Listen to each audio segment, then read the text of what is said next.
Shalom, shalom, lekulam, paz, paz para todos. Desejo que todos vocês estejam bem. Vamos continuar o nosso estudo sobre o Sefer Yetzirah, capítulo 1, verso 14. Ontem nós estudamos de forma bem abreviada, visto que alguns conceitos vistos nesse verso já foram vistos nos demais versos, a saber, os 13 versos que estudamos. Esse, portanto, é o 14º verso, e ele é, na verdade, uma síntese, uma reprise de tudo aquilo que vimos desde então até este momento, e pode vir alguma coisa ou outra assim, mas diferente, mas basicamente é uma reconstituição de tudo aquilo que a gente viu. E nós veremos um passo a passo de meditação. Ontem nós abordamos na parte 1 do capítulo 1, verso 14, vai ser colocado por partes, essa, portanto, é a segunda parte. Nós trouxemos à tona o assunto novamente de oscilação entre ambas as consciências Chokhmah e Binah, para explicar como o flash aparece. Eu trago aqui até a retificação do vídeo anterior, que eu falei um espaço pentadiagonal, quando na verdade eu queria dizer um espaço pentadimensional. Então, eu faço aqui a retificação. Eu deveria retirar essa parte no corte, né, na edição. No entanto, eu acabei postando o vídeo e descuidei com relação a isso. Então, trago aqui a retificação. Então, vimos a oscilação entre ambas as consciências e inclusive eu falei, me expressei sobre o que a gente pode ver atrás, nas costas, o que a gente vê. Tente agora ver o que tem atrás de você, sem virar o rosto para olhar. A gente não vê nada, a gente não tem olhos, nós não temos olhos atrás, então nós não vemos, então que é um nada. Assim é o estado de Chokhmah. Quando se fecha os olhos para entrar em meditação, o que a gente vê? Nada, só escuro. Assim é Chokhmah. É uma informação poderosa, extraordinária. O que é extraordinário? Além do ordinal. Porque Binah é ordinal. Por que Binah é ordinal? O entendimento é ordinal porque ele gera essa informação extraordinária que extrapola a mente, porque a Chokhmah, ela transcende a mente. Binah não, Binah ela já está na mente, ela está dentro, por assim dizer, da mente. Porque a mente, ela comporta somente 3 níveis, 3 orote. Ou seja, o que é orote? Orote é níveis da luz, de luz. A alma contém 5 níveis de luz, que é a Nefesh, que está ligado a este mundo, a Asiá, o mundo da ação, a Malchut, que é a Sefirah pertinente, o Ruach, que representa 6 Sefirot, que é chamada Zempim, que é aquelas mesmas 6 Sefirot que nós estudamos nos vídeos, no vídeo que foi, nos vídeos relativos ao verso 13, o verso anterior. Essas 6 Sefirot são chamadas de 6 direções, né, num espaço tridimensional, e nós vimos que são 3 contra 3, né, e então esse conceito de 6 dimensões representa o Ruach, que é o espírito, é traduzido como espírito. Já Neshama, que é ligada, associada ao mundo de Briá, ao universo de Briá, ao universo da criação, universo o qual é pertinente ao estudo desse livro, já que este livro ele estuda sobre a formação e a criação, sobre os níveis de Binah e Yetzirah. Binah como nível da criação e Yetzirah como nível da formação. Portanto, os 6 níveis que é chamado de Yetzirah, por isso a letra Vav no nome do Criador, Yod, E, Vav, E, por isso Yod representa Rokhmah, a primeira rei, a Binah, né? E aí a gente entende as duas consciências e a oscilação entre elas. Por que que a pessoa tem que atingir esse nada, esse escuro, né? Ou fechando os olhos, ou tentando ver o que tem atrás, né? Para se chegar a ter uma noção do que é realmente o nada? É para limpar a consciência binar, que é a consciência do ordinário. Então, é preciso atingir o extraordinário, né? E quando se atinge o extraordinário, essa energia corre a partir de quê? De Binah, ou de Rokhmah, em direção a Binah. Chega em Binah, no ordinário se atinge o ordinário, e no ordinário se faz o que? Desenho, se tenta visualizar letras, ou as letras do alfabeto, em relação com as 10 dimensões, perfazendo 32 caminhos de sabedoria do Eterno. Como a Rokhmah, ela transcende a mente, então é atingindo esse algo que transcende através desses mecanismos de meditação, que é tentar visualizar o nada, né, que é o que a gente, ao tentar ver algo atrás de nós não conseguimos, ou ao fechar o que vemos, praticamente nada, a não ser que a gente crie, entalhe com a mente, através de Binah. Entalhar quer dizer desenhar alguma coisa na mente. É possível desenhar no nada alguma coisa. E isso é através do Mohim, das consciências de Rokhmah e Binah. Esse é um trabalho para se ter uma experiência mística. Esse é um primeiro passo, nós vimos antes, já estudamos isso nos vídeos anteriores, só fizemos uma reprise de forma bem rápida. E aqui eu volto novamente, trazendo algumas retificações com relação à minha fala de ontem, a fala anterior. E eu convido a vocês para mais uma reflexão de Bezrat Hashem. Vamos continuar de onde nós paramos. Entretanto, as 10 direções infinitas representam um estado de separação e desunião. Sim, por que separação? Essas 10 direções nós mostramos que são como 5 na mão direita, 5 na mão esquerda. A direita é a semelhança e a esquerda a oposição. São 5 negativas, consideradas 5 negativas, que estão do lado esquerdo, e 5 positivas, que são consideradas do lado direito.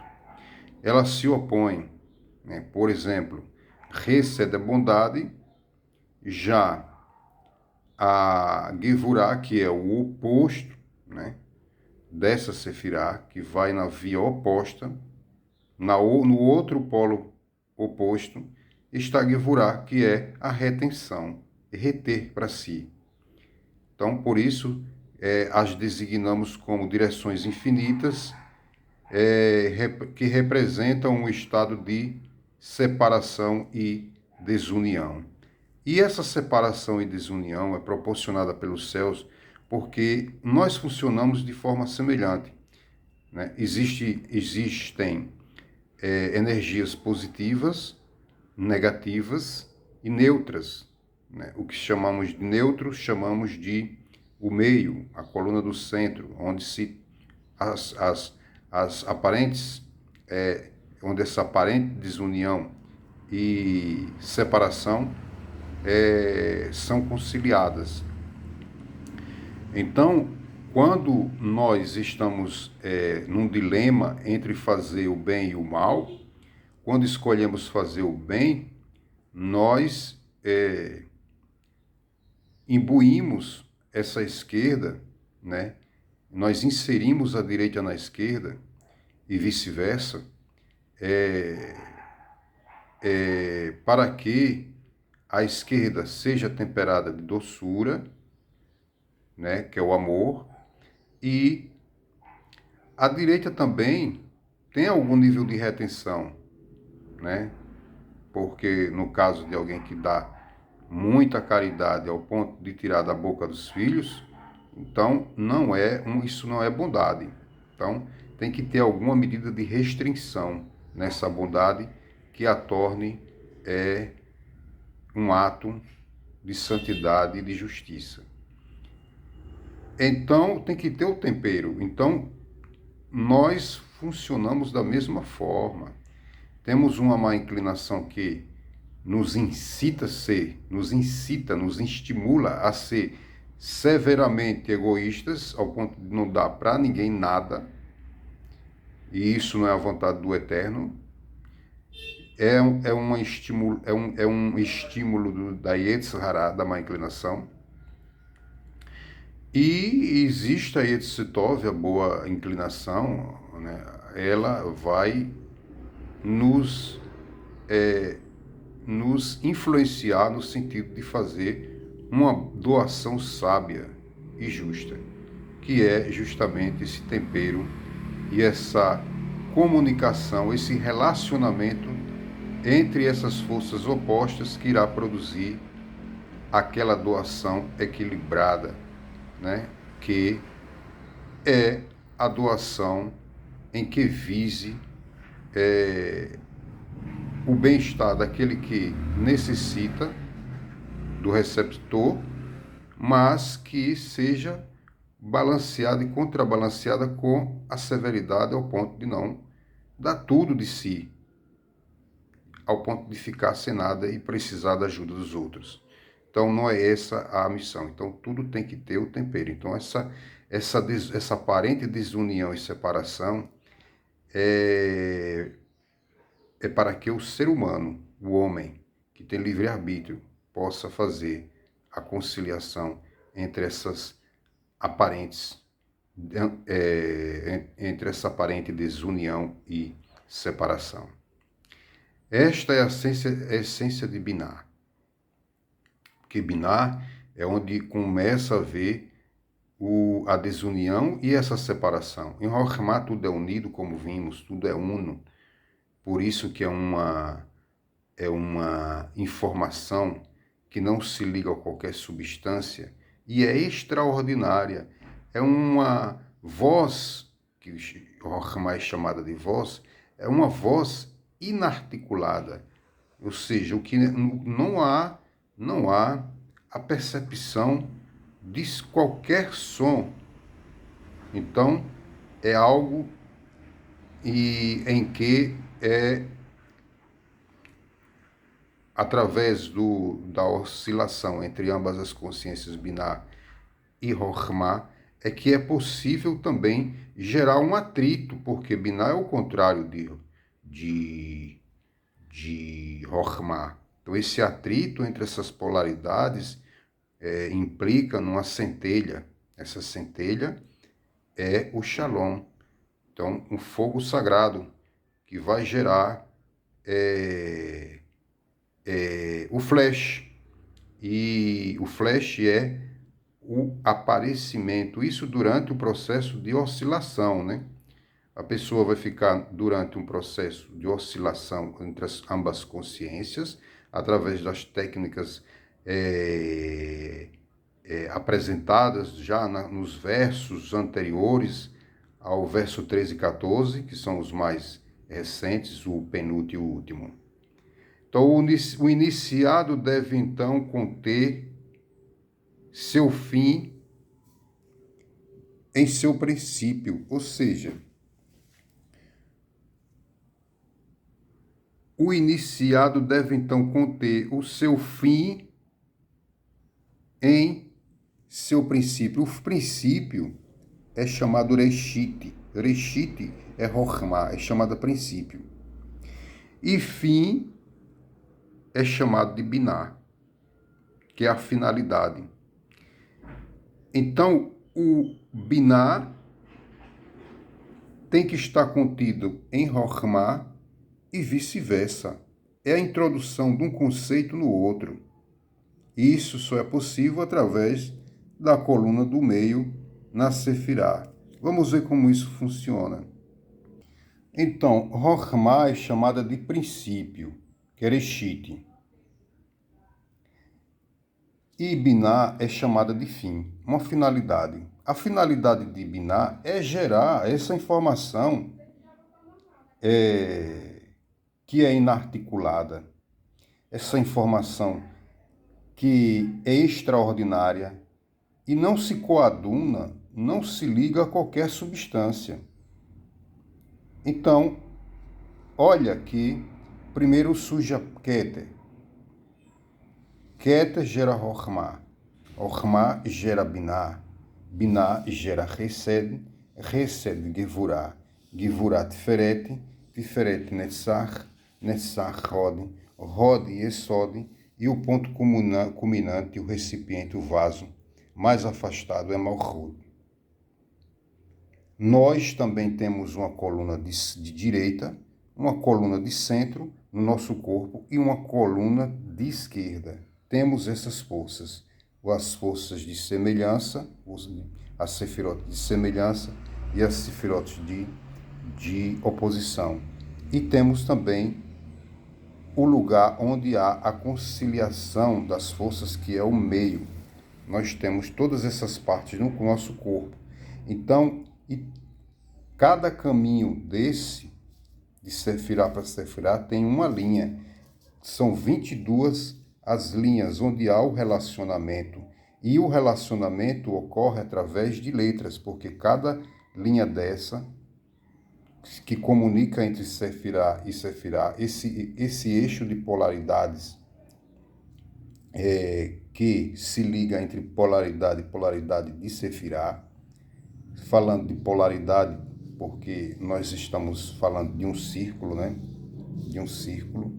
Então, em cada caminho, são 22 caminhos, em cada um caminho desse tem uma letra específica. Ao oscilar entre as consciências Rokhmah e Biná, então a Rokhmah é como a gente tentar ver atrás de nossa cabeça, que não tem olhos, que a gente vê nada. Então isso é Rokhmah. Através desse mecanismo de meditação, de tentar visualizar o nada e oscilando, né? E isso é feito através de limpando a mente de qualquer pensamento, não pensar em nada o máximo que puder. Não é só contemplar esse estado de nada através da visualização, por exemplo, como tentar ver atrás das costas, mas não ficar pelo máximo tempo possível que a pessoa puder, sem pensar em coisa alguma. E isso não é um exercício fácil. Então, quando a pessoa volta a pensar em alguma coisa, então ela vai gerar uma imagem de uma letra, de alguma coisa, e meditar através das técnicas que nós iremos abordar aqui. E ao tentar novamente atingir esse estágio, é nesse trabalho entre oscilação de consciências que se pode ver o flash.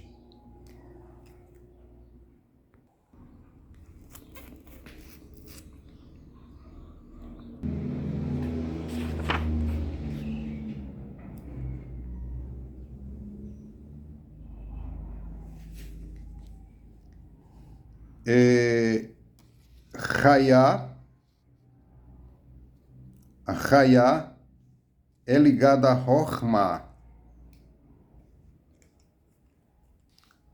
Temos 5 orote. Orote é isso aqui, orote do plural de or, luz. A alma é uma só, mas ela tem 5 níveis. Quais são? Yehidah, Chayá, Neshama, Ruach e Nefesh. Nefesh está ligada à mais baixa da Sefirá, que é Malchut, e representa o nível de ação, que em hebraico corresponde ao universo de Asiá. Então temos Asiá, que é o mundo, a Sefirá pertinente é Malchut, e o orote de alma é Nefesh. O Ruach, que é o nível mais acima, corresponde a 6 Sefirotes, que nós já falamos, né, em vídeos anteriores, e vamos visualizar novamente isso. Então, o Ruach representa Hesed, o Gevurah, Tiferet, Netzach, Hod e Esod. São 6 Sefirot, por isso correspondem à letra Vav, que tem o valor 6 no tetragrama, no nome do Criador.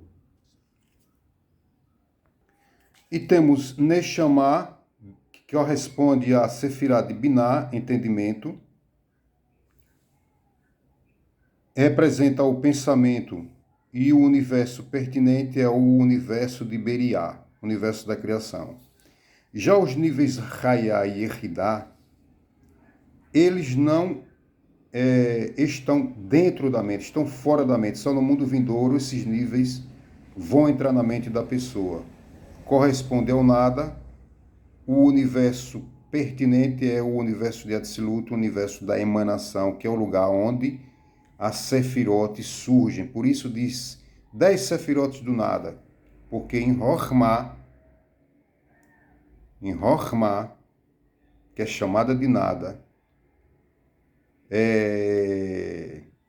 e Keter também é chamada de nada, tem essa conotação também de nada, porque fala de um vazio em que foi possível o surgimento da criação como a conhecemos. Então, o hebraico se escreve sem vogais. Vamos voltar então aqui. Eu voltei aqui para mostrar aqui a tabela 15. Vamos voltar onde paramos. Como diz o texto, isto corresponde à unidade que precede o conceito de número. Introduz um artifício muito a modo do Koan Zen, que é uma técnica, usou essa palavra aqui, que é técnicas do budismo. Esse termo é um termo laico, que é um termo que mais se aproxima, mas eu diria que o termo mais apropriado aqui seria Nigun. Nigun quer dizer a repetição de palavras ilógicas, mas que isso com o intuito de se alcançar esse estado de consciência Rokhmah, que é extraordinário. Antes do 1, o que você conta? Qual é o número que precede todos os números?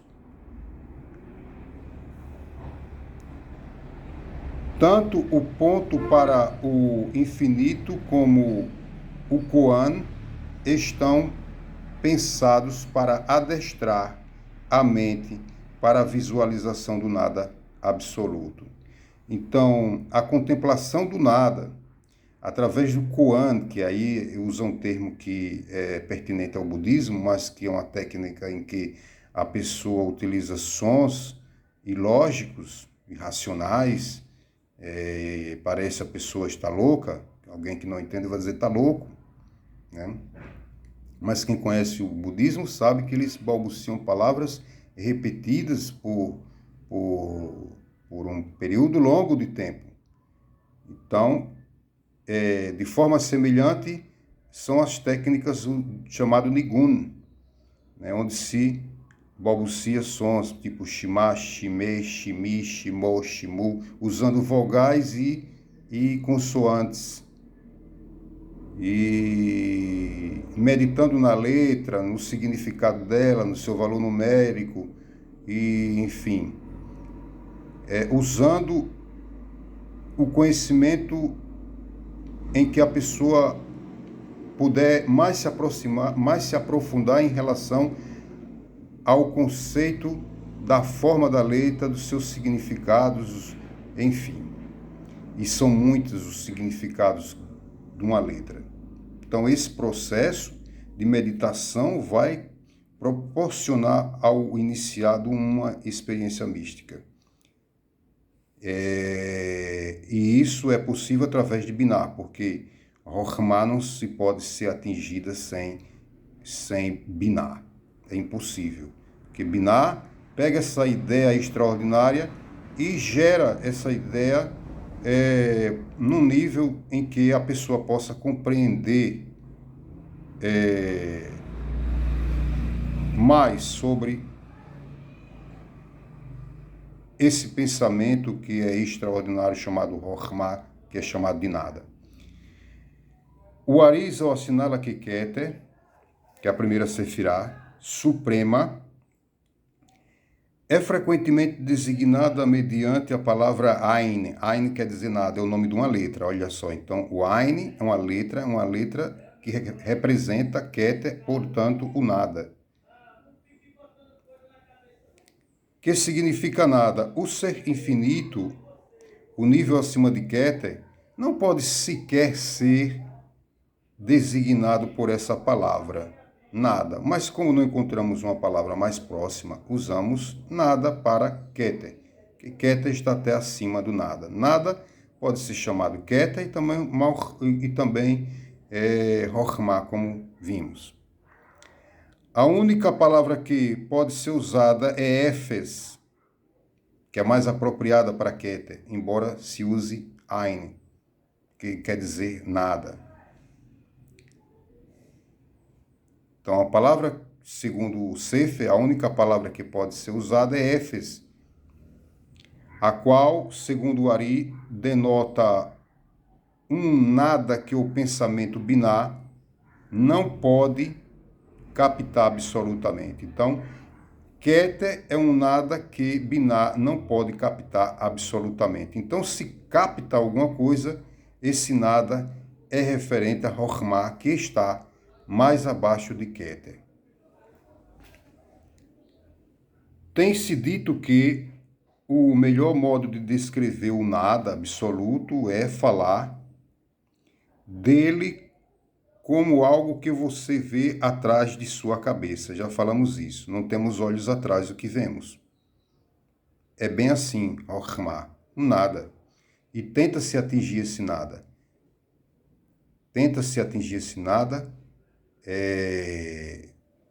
num trabalho de meditação chamado Kavaná, com as técnicas aqui apresentadas.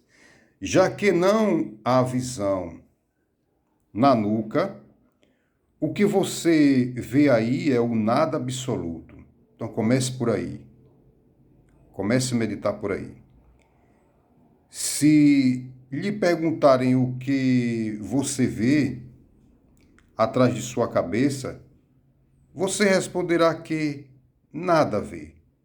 Contemplar o que se vê atrás da cabeça é também um bom modo de aprender a visualizar o nada absoluto. Então, é uma técnica para poder a pessoa chegar a visualizar o nada absoluto, através da imaginação, de mecanismos mentais, concentração e atenção. Esvaziamento de todo o conceito, de toda a preocupação, e isso remete a Binah, que é chamada de um lugar onde os números começam a existir e as letras também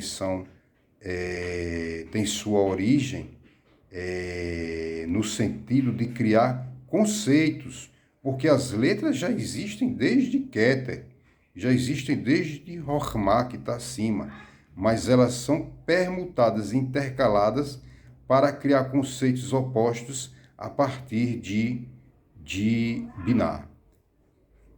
Assim também o número, que o 1 é o oposto de 2, 2 é o dobro, então 3 é diferente de 2, então essa diferença implica em oposição.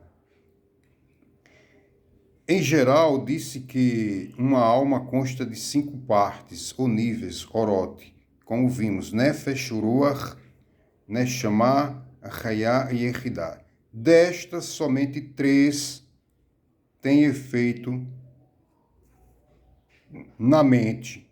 Só 3. Quais são? Neshama, Nefesh e Ruach. Só essas 3 luzes entram na mente da pessoa, e a mente é uma unidade espiritual. Por isso que é com a mente que se procura alcançar esse nada absoluto por meio de Binah, que é o conceito do pensamento verbal, naquilo que pode ser verbalizado.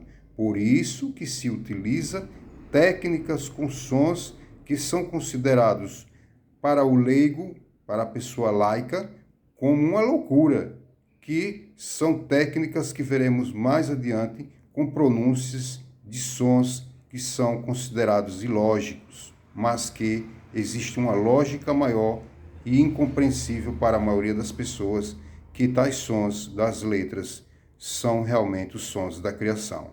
Que a criação foi feita de forma, precisou ser feita quando chega em Binah, né, que é a criação relativa ao universo de Asilut.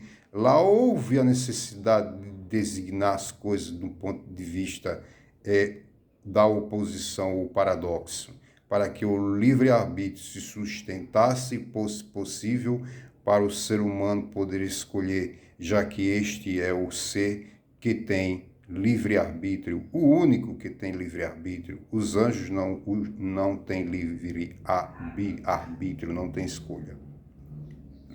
Então, Hayá e Yehidá são chamados envoltórios, Makif, porque esses níveis de Hayá e Yehidá, eles ficam fora, eles não entram na mente, porque só vão entrar na mente da pessoa no mundo vindouro. Então, elas ficam como Makif, como um envoltório, circundando como uma aura, Olha, tem aqui um círculozinho que parece uma aura, tipo assim, ó, fica circundando, mas de forma superior àquela coisa criada, a saber, o ser humano. Eu digo o ser humano, uma coisa criada. Talvez eu diria que o termo coisa criada não se aplique, porque o ser humano tem o potencial de ser divino, então não pode ser uma coisa. Tem um potencial de se tornar divino, sim. Não querendo dizer que o ser humano seja o Criador, Hasve Shalom, mas chegar a uma equivalência de forma como Moshe Rabbeinu chegou. Então, se a pessoa chega a uma equivalência de forma com o divino, essa pessoa é santificada, separada e diferenciada, né? E o conceito de separação é o próprio entendimento que vai dar a direção de Kedushá, em que a pessoa há de seguir. E então é isso, Rochma. Então esse círculo que está aqui em Rochma, para que a gente entenda, é um tipo uma aura, a aura que fica sobre Rochma, que representa o nível de Hayá, e Keter e Yehidá. Então essas duas sefirot têm um orote pertinente, Keter, Yehidá e Rochma Hayá, e fica como um círculo sobre o ser humano, não podendo entrar na mente da pessoa, por conta que esses níveis de Rochma e Keter é considerado nada. Então o nível que entra é o nível de Binah, que é relativo a Neshama, um orote da alma que entra na mente. 6 sefirot, que é Chesed, Gevurah, Tiferet, Nesachod e Esod, que representa o Ruach, que é chamado de fôlego ou espírito, que entra também na mente, e a Nefesh, que é relativa a Malchut, que entra também na mente da pessoa. A Neshama, a parte mais alta da alma, entra na mente. É o paralelo da Sefirá de Binah. Já vimos isso. Vê a respeito na tabela 15. Já vimos a tabela 15, que é aquela tabela onde nós vimos a relação entre Sefirá, a letra do nome do Criador, e a luz, o orote da alma, e a Sefirá pertinente. A consciência Rochma está acima do pensamento. Pensamento é binário. Embora que o pensamento se divida em dois: pensamento não verbalizado, que é Rochma, como vimos, e pensamento verbalizado, que é binário. Mas, no geral, sendo isso sendo de forma específica. Agora, no geral, pensamento é como algo que existe fora da mente. Então, pensamento, no geral, representa a Rochma, que existe fora da mente. Ou como, na analogia anterior, algo que víssemos atrás de nossas cabeças. Então, o que vemos atrás de nossas cabeças? O nada. Então, não temos olhos atrás para ver. Então, isso representa Rokhmah. Como essa escuridão está fora, a gente vê fora, ao tentar ver atrás, né, das costas da pessoa, e a gente vê o nada e está fora, bem assim, é o pensamento que fica fora. Esse pensamento inarticulado, extraordinário. Do mesmo modo que alguma coisa atrás da cabeça só pode ser vista se refletida em um espelho, assim a consciência Rokhmah só pode ser captada quando refletida e revestida de Binah, que Binah é como um espelho para Rokhmah. Por isso que se oscila entre ambas consciências. Com relação ao pensamento consciente, a consciência Rokhmah é chamada de nada. Então, em relação ao pensamento consciente, a Sefirat Rokhmah é chamada de nada. Então, Binah funciona como um espelho. A gente vê nada atrás da gente, nós não temos olhos. Mas quando a gente anda de carro ou motocicleta, tem o que? O retrovisor. A gente consegue ver atrás olhando para o retrovisor. Assim o é Binah. Binah vai revelar esse nada. Claro que não vai revelar tudo sobre esse nada, mas aquilo que pode ser captado pela nossa mente, já que a alma entra na mente através desse nível de Binah que está associado ao universo de Briah, da criação. Então, vendo aqui, Binah é um espelho, por isso que se oscila entre Rokhmah, tentando contemplar o nada, e tem as suas técnicas para isso, mas essa informação vai ser captada quando gerada através do retrovisor, que, numa analogia, nós comparamos a Binah, que é o entendimento que gera, capta, e quando ela corre em direção a Binah, retorna, ou seja, essa luz retorna. Nesse interim entre correr e retornar é que há o atrito entre ambas iluminações. A iluminação da Sefirat Rokhmah e Binah vai gerar uma luz.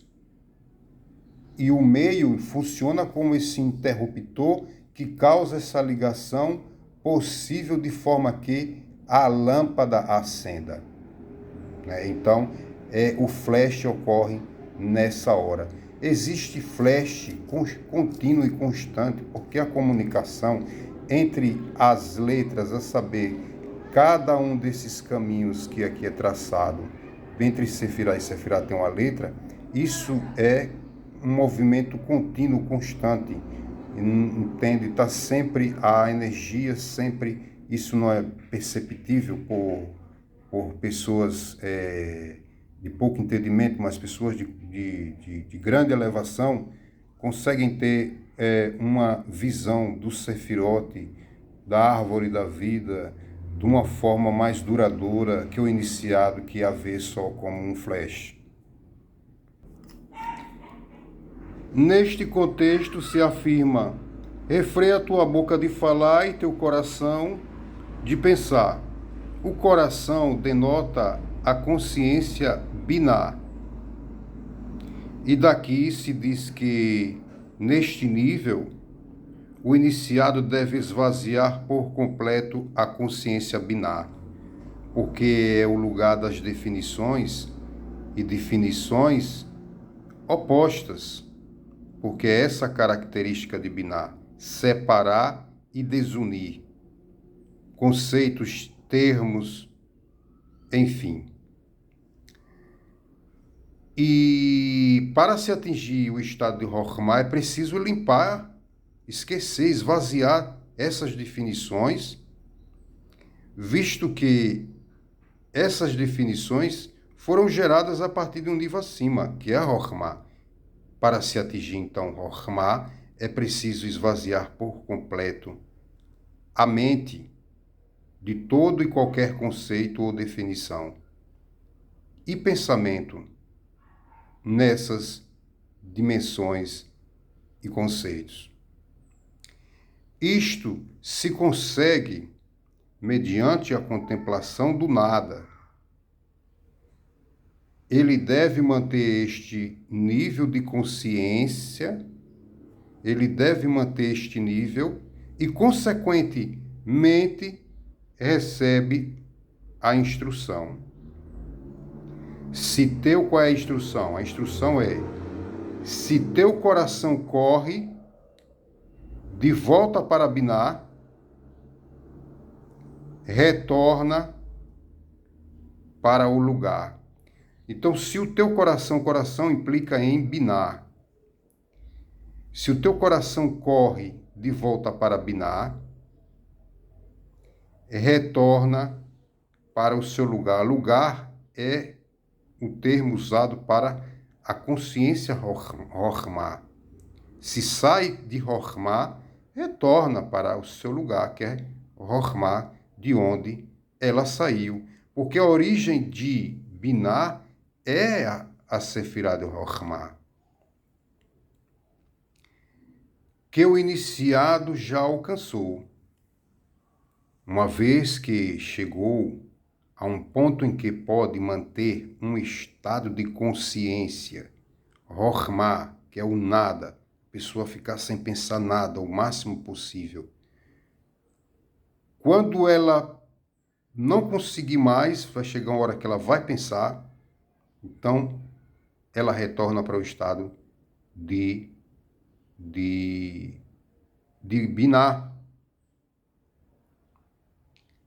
Então, ao retornar de Binah, ela oscila novamente voltando para esse estado de consciência de nada. Então, esse trabalho, né, de esvaziar a mente e voltar para Binah e ir lá, através de devaneios, contemplar ou balbuciar palavras incompreensíveis como no Nigun, né, é que se pode ver o flash.